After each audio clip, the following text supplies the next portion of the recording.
వాడికి బ్రా చూపించినా బొమ్మలా ఉండిపోయాడు తప్ప బదులుగా చొక్కా గుండె కూడా విప్పలేదని చెప్పాను. Welcome to our very own episode of the series worst cringe scenes.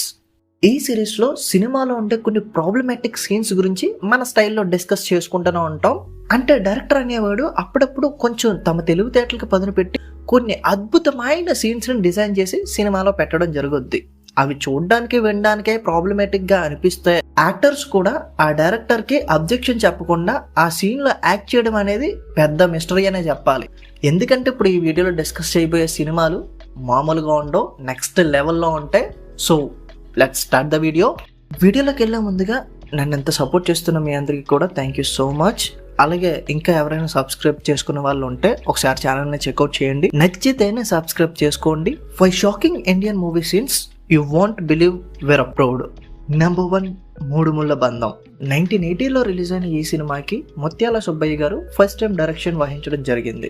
అప్పట్లో ఈ సినిమాకి ఎటువంటి కాంట్రవర్సీస్ వచ్చాయో నాకు తెలియదు, కానీ ఈ సినిమాని ఇప్పుడు తీస్తే మాత్రం డెఫినెట్గా కాంట్రవర్సీస్ వస్తాయి. అంత బోల్డ్ పాయింట్ని ఈ సినిమా కోసం టచ్ చేయడం జరిగింది. ఈ సినిమాలో హీరోయిన్ పెళ్లికి రెడీ అవుతుండగా పెళ్లి చేసుకునే పెళ్లి కొడుకు చనిపోవడం జరుగుద్ది. అప్పుడే తన కొడుకు వయసున్న ఒక కుర్రాడు వచ్చి హీరోయిన్ మెల్ల తాళి కట్టేస్తాడు.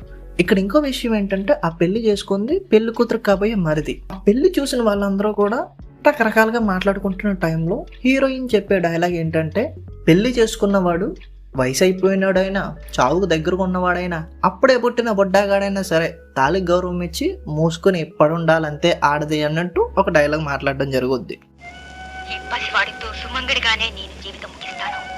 అది కూడా ఓకే అనుకుందాం, బట్ ఇక్కడ ప్రాబ్లం ఏంట్రా అంటే 8 to 10 years వయసున్న ఆ కుర్రాడు ఇంచుమించుగా తన కొడుకు వయసున్న కుర్రాడితో తన లైఫ్ ఎలా లీడ్ చేద్దాం అనుకుంటుంది. ఎందుకంటే రేపు పొద్దున్న వాడు పెద్ద అయిన తర్వాత నేనేదో తెలియని వయసులో తాళి కట్టేస్తే దాన్నే ప్రేమ అనుకుని పెళ్లి అనుకుని నాయనకల్ ఎలా వచ్చావు, బుద్ధి ఉందా అని అడిగితే ఏం చేస్తుంది? అది కూడా జరుగుద్ది. ఆ టైంకి హీరో ఇంక అమ్మాయిని ప్రేమించి పెళ్లి చేసుకుందాం అనుకున్న క్రమంలో నేను నీ భార్యనని ఇవిడు షాక్ అవ్వడంతో, ఎందుకంటే చిన్నప్పటి నుంచి ఏం రిలేషన్ ఉందో కూడా తెలియకుండానే పెరిగేస్తాడు, ఇవిడు పెంచేస్తూ ఉంటుంది.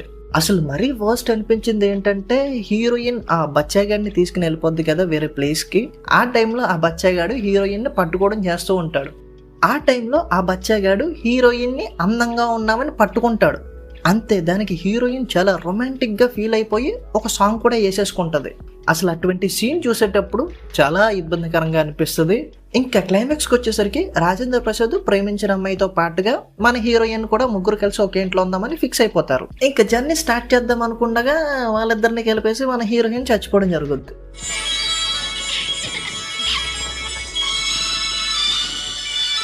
ఇక్కడ డైరెక్టర్ ఈ కంప్లీట్ మూవీని ఒక సెటరికల్ గా చూపిస్తే ఏ ప్రాబ్లం లేదు, బట్ దాన్నే సీరియస్ గా తీసుకొచ్చి ఇదే కరెక్ట్ అన్నట్టు రుద్దే ప్రయత్నం చేస్తే డెఫినెట్ గా చాలా వరస్ట్ అనిపిస్తుంది.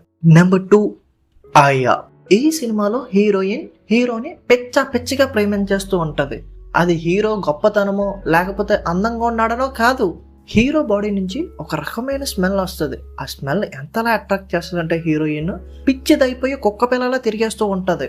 ఒకనొక పాయింట్లో చెప్పడానికి కూడా చిరాకు అనిపించే కొన్ని సిచ్యువేషన్స్ జరుగుతూ ఉంటాయి. ఫర్ సపోజ్ హీరో ఒక లైబ్రరీలో కుర్చీలో కూర్చుని ఉంటాడు.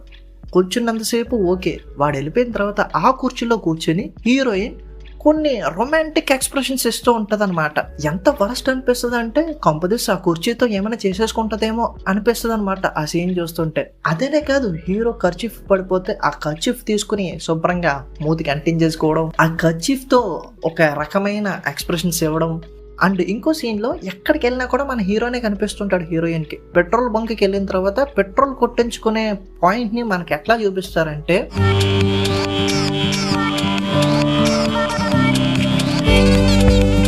బాలీవుడ్ బాయ్ ఒక సాంగ్ ఉంటుంది. ఆ సాంగ్ లో రకరకాల యాంగిల్స్ పెడుతూ ఉంటారు, రకరకాల ఎక్స్ప్రెషన్స్ ఇస్తూ ఉంటారు. కట్ చేస్తే ఆ స్మెల్ మన హీరో బాడీ నుంచి రాదు. మనోడు ఒక అగరబత్తి కంపెనీలో పనిచేస్తూ ఉంటాడు. ఆ స్మెల్ మనోడికి ఉండడం వల్ల ఆ స్మెల్ హీరోయిన్ కి తగిలి తన కామ ఉద్రేకాలకి లోనవుతూ ఉంటది అనమాట. కట్ చేస్తే క్లైమాక్స్ వచ్చేసరికి డైరెక్టర్ అంటే ఓకే, అసలు యాక్టర్స్ ఎలా యాక్సెప్ట్ చేసి ఇట్లాంటి దిక్కుమాలిన సీన్స్ చేశారన్నది ఇప్పటికీ కూడా పెద్ద క్వశ్చన్ మార్కే. నెంబర్ 3, కొండపల్లి రత్తయ్య. 1995లో రిలీజ్ అయిన ఈ సినిమాకి దాసరి నారాయణరావు గారు డైరెక్షన్ వహించడం జరిగింది. ఈ సినిమాలో హీరో హీరోయిన్లు ప్రేమించుకున్నప్పటికీ కూడా వాళ్ళ పేరెంట్స్ మధ్య ఉన్న గొడవల కారణంగా వాళ్ళిద్దరి పెళ్లికి ఇంట్లో ఒప్పుకోరు. అసలు ఏం జరిగిందంటే హీరోయిన్ ఫాదర్ దాసరి నారాయణరావు, ఆయనకు ఒక మరదలు ఉంటుంది. ఆ మరదలు హీరో ఫాదర్ వాళ్ళ తమ్ముడిని ప్రేమిస్తుంది. వాడేమో పెళ్లి చేసుకుంటానని నమ్మించి మోసం చేయడం వల్ల ఆవిడేమో ఈ బాధని భరించలేక చనిపోద్ది. అప్పుడు దాసరి నారాయణరావు మోసం చేసిన వాళ్ళని చంపేయడం జరుగుద్ది. అలా ఇద్దరి మధ్య పర్సనల్ గొడవ ఊరి గొడవలా మారిపోయి ఒకరి మీద ఒకరు చంపుకుంటూ ఉంటారనమాట. ఈ ఫ్లాష్ బ్యాక్ మొత్తం విన్న తర్వాత హీరోయిన్ దూరం పెట్టడం స్టార్ట్ చేస్తుంది. అప్పుడు హీరోయిన్ పట్టుకుని టపా టపామని పీకేసి, అసలు ప్రేమ అంటే ఏంటో తెలుసా నీకు? నేనేదో నా మట్టుకు మాడిపోయిన మసాలా దోశ తింటూ ఉంటే ప్రేమ ప్రేమ అని నన్ను దొబ్బింది ఎవరే అని హీరోయిన్ ని హింసించడం స్టార్ట్ చేస్తాడు. ఓకే, ఇంకా దీని తర్వాత హీరోయిన్ ని పడవలో ఒక కర్ర కట్టేసి, ఇప్పుడు మన ఇద్దరు ఇందులో దూకి చచ్చిపోవచ్చు, నాతో బతుకుతావా, దూకి చచ్చిపోదామా అని బ్లాక్మెయిల్ చేయడం స్టార్ట్ చేస్తాడు అనమాట. ఇంకా ఫైనల్లీ హీరోయిన్ ని కొండ మీదకి తీసుకెళ్లి మరి, నన్ను ప్రేమిస్తున్నావా లేకపోతే ఇక్కడి నుంచి దూకేసి చచ్చిపోదామా? వెంటనే సర్లే నువ్వు చచ్చిపోవద్దు, నేను చచ్చిపోయే ముందు నాకు ఒక ముద్దు ఇచ్చేస్తే చాలు, ఆ ముద్దు అనుభవించి నేను చచ్చిపోతా అని చెప్తాడు అనమాట. ఈ ఎంటైర్ ప్రాసెస్ లో హీరో గారు హీరోయిన్ ని ఎక్కడ ప్రేమించాడు రా? కంప్లీట్ గా హారాస్మెంటే కదా చేసింది హీరోయిన్ ని. ఇంకా హీరోయిన్ అక్కడి నుంచి పారిపోతున్న క్రమంలో హీరో గారు తన జోబులోంచి ఒక హనీ బాటిల్ తీసుకుని గటగట తాగేస్తాడు. ఇంకా హీరోయిన్ తట్టుకోలేక గట్టిగా వెనక్కి పరిగెట్టుకుని వచ్చి నీ అబ్బా నా కోసం తెచ్చిన హనీ నువ్వు ఒక్కడే నాకేస్తా ఎలా, నేను కూడా నాకుతానని ఇద్దరు ఒక ముద్దు పెట్టుకుని ఒకరి విషయాన్ని ఒకరు హ్యాపీగా సిప్ చేస్తూ ఉంటారనమాట. లిటరల్లీ వాళ్ళిద్దరి మధ్య ఉన్న ప్రేమను పక్కన పెట్టండి, అసలు ఏం చేస్తారా వాళ్ళిద్దరూ అనిపించేటట్టు ఉంటది ఆ సీన్ మొత్తం కూడా.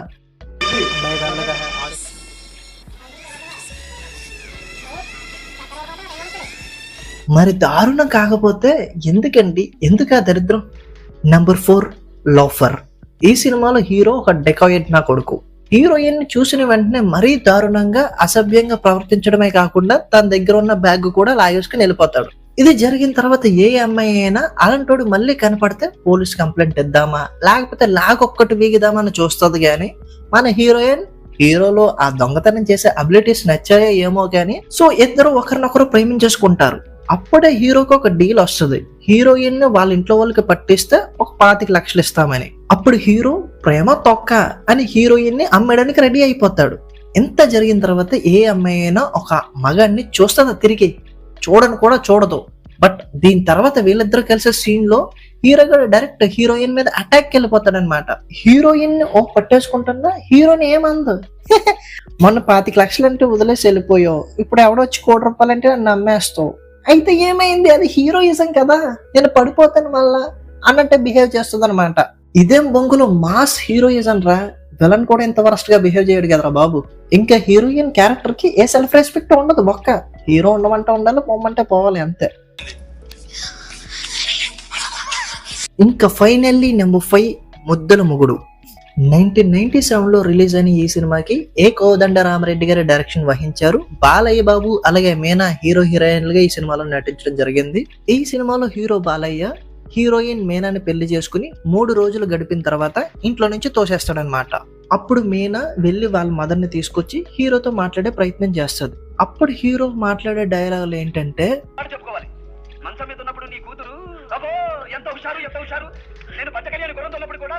దీంతో హట్ అయిన హీరోయిన్ డివోర్స్ కి అప్లై చేసి బాలయ్య అసలు మగాడే కాదని ఒక స్టేట్మెంట్ కూడా ఇవ్వడం జరుగుద్ది. ఆ నెక్స్ట్ మినిట్ హీరోయిన్ ప్రెగ్నెంట్ అవుద్ది. అప్పుడు మన బాలయ్య బాబు మీనా ప్లేస్ కి వెళ్ళి మరి ఈ సీన్స్ అన్నిటిలోని డైలాగులు వినడానికి నాకే చాలా ఇబ్బందికరంగా అనిపిస్తుంటే, అప్పట్లో ఫ్యామిలీ సినిమా అన్నారు, థియేటర్ లో కూర్చుని మరి ఫ్యామిలీ సీన్స్ ని ఎలా చూడగలిగారో. మరి పోతే బాలయ్య బాబు ఇదంతా ఎందుకు చేస్తున్నాడంటే తన అత్త మీద ఉన్న కక్షతో. మన హీరో సిస్టరు హీరోయిన్ బ్రదరు ప్రేమించుకుని ప్రెగ్నెంట్ కూడా అవుద్దనమాట వాళ్ళ సిస్టర్. దీని వల్ల పోతే వాళ్ళ అత్త అది ఎవడి వల్ల ప్రెగ్నెంట్ అయిందని ఇంట్లో నుంచి తోసేసి తన చావుకి కారణం అవుద్ది. సో దాని ప్రతీకారంగా తన కూతుర్ని పెళ్లి చేసుకుని వాళ్ళ కూతుర్ని హింసించడం స్టార్ట్ చేస్తాడనమాట. వావ్, వాట్ ఏ హీరోయిజం కదా. మనోడు అక్కకి ఏదైతే జరిగిందో ఇంకో ఆడపిల్లకి మనోడు అదే చేస్తున్నాడు, ఇద్దరు ఒకటే చేస్తున్నారు. అలాంటప్పుడు మనోడు చేసేది హీరోయిజం, ఆవిడ చేసేది విలనిజం ఎట్లా ఉంది? అసలు ఏ లాజిక్ తో ఇలాంటి సీన్స్ ని క్రియేట్ చేస్తారో డైరెక్టర్ కే తెలియాలి. అది ఓకే అనుకుందాం, బట్ ప్రాసెస్ లో యాక్టర్స్ కూడా అనిపించదా ఇదేదో తప్పుగా ఉందని? ఈ వీడియోలో చెప్పిన ఏ సినిమాలో సీన్స్ చూస్తే మీకు ఫ్యూజులు ఎగిరిపోయినాయో అన్నది కింద కామెంట్ చేయండి. అండ్ వీడియో నచ్చితే ఒక లైక్ వేసుకోవడంతో పాటుగా పక్కన హైప్ అన్న మీటర్ ఉంటుంది, అది ఎక్కించేస్తే మన వీడియో కొంచెం పుష్ అవుద్ది.